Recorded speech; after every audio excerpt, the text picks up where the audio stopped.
A sentencing coming down for WNBA star Brittney Griner today. She was sentenced to 9 years in a Russian prison after being convicted on drug charges.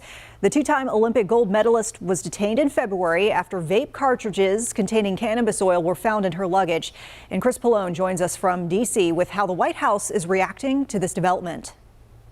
Vanessa, good evening. Even Brittney Griner's Russian attorneys called today's sentence absolutely unreasonable and accused the court of ignoring the evidence and Griner's quick admission of guilt. Yeah, that the team.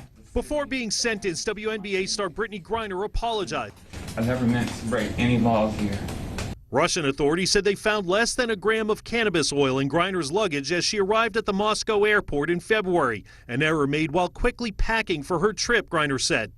I made an honest mistake, and I hope that in your ruling that it doesn't end my life here.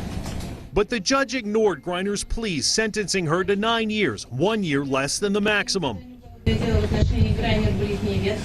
In a statement, President Biden deemed Griner's sentence unacceptable and said his administration is working to bring her and another American prisoner, Paul Whelan, home as soon as possible.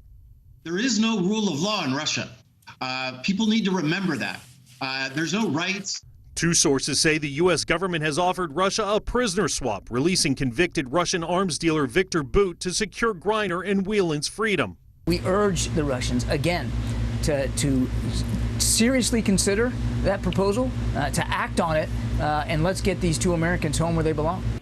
Griner's friends and supporters now hope negotiations between the two countries intensify. Whatever conversations Secretary Blinken and his counterpart need to have, we trust that they are having them with all deliberate speed because it's time.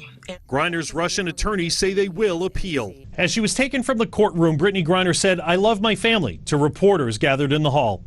In Washington, Chris Pallone, WCNC Charlotte.